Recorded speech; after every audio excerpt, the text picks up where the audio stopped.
Prends sur ton chemin, gamins oubliés, égarés, donne-leur la main pour les mener vers d'autres lendemains.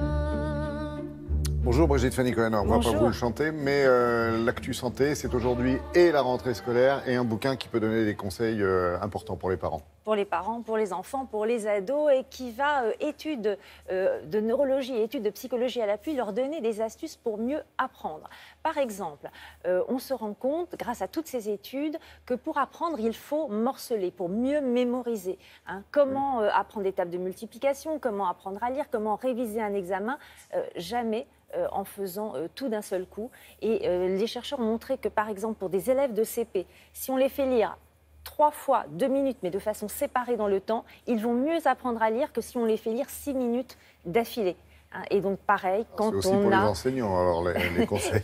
Et bien sûr. Et quand on a aussi, par exemple, une interrogation, hein, on ne révise pas tout en une longue séance, on morcelle dans le temps. Ça ne veut pas dire qu'on ne fait rien entre, mais on va étudier autre chose.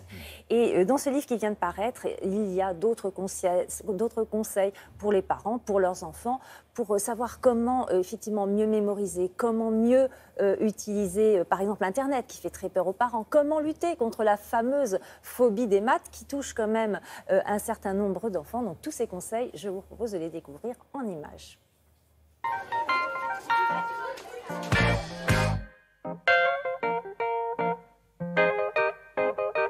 Apprendre à lire, ça repose en bonne partie sur les oreilles. La première chose que les enfants doivent apprendre, c'est que les sons des mots sont composés de petits sons qui viennent les uns après les autres, que le mot chapeau, il y a ch, puis a, puis peu, puis o. Et ça, c'est pas du tout évident. Donc il faut apprendre ça, parce qu'ensuite, on apprend qu'à chacun de ces petits sons, on fait correspondre des lettres. Et faire correspondre les sons et les lettres, c'est la base de l'apprentissage de la lecture.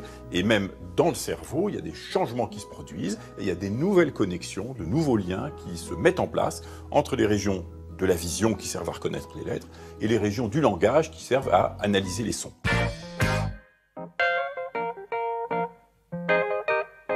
C'est très important de bien dormir pour bien apprendre. Le sommeil a la vertu de consolider des souvenirs. C'est-à-dire que si vous apprenez, je ne sais pas, une liste de mots par exemple, et que 8 heures plus tard vous essayez de vous en souvenir, eh bien si pendant ces 8 heures vous avez dormi, plutôt que pas dormi, eh bien vous allez vous en souvenir mieux. Maintenant on sait un petit peu comment ça marche au niveau du cerveau.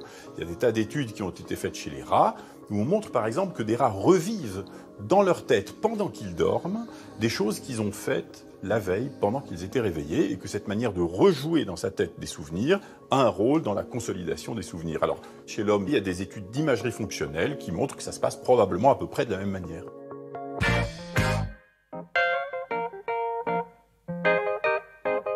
Malheureusement, il y a des enfants qui ont une phobie des maths.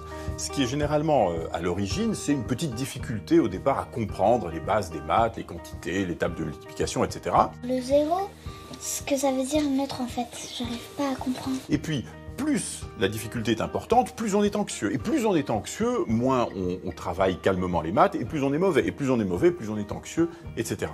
Donc, il faut essayer de s'attaquer à la fois aux causes et aux conséquences, améliorer les maths et diminuer l'anxiété. Par exemple, si on demande à des étudiants plus ou moins anxieux, avant un examen de maths, de prendre une feuille de papier et d'écrire leur anxiété, ce qu'ils pensent de l'examen qu'ils vont passer, etc., eh bien simplement ça diminue l'anxiété et ça augmente leur performance à l'examen de maths.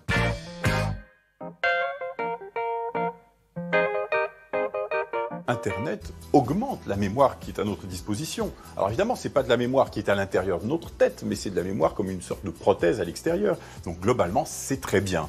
Ce qui est vrai, c'est que avoir à sa disposition toute cette mémoire, ça change un peu notre stratégie. Et on a montré, par exemple, que quand on utilise beaucoup Internet, eh bien on apprend où aller chercher l'information plutôt qu'apprendre l'information elle-même. Mais rien ne dit que la mémorisation frénétique soit la meilleure manière d'utiliser notre tête. Oui, d'autre part, le quotient intellectuel aurait baissé.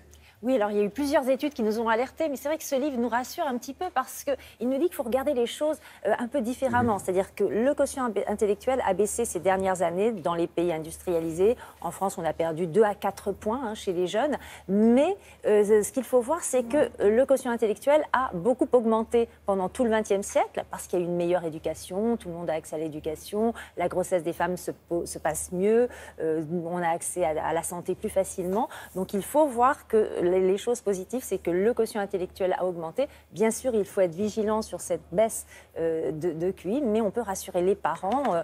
Pour les enfants, c'est déjà pas mal. Voilà. Merci beaucoup. Donc pour en savoir plus, je vous propose bien sûr le livre du professeur Laurent Cohen, Comment lire avec ses oreilles, chez Odile Jacob.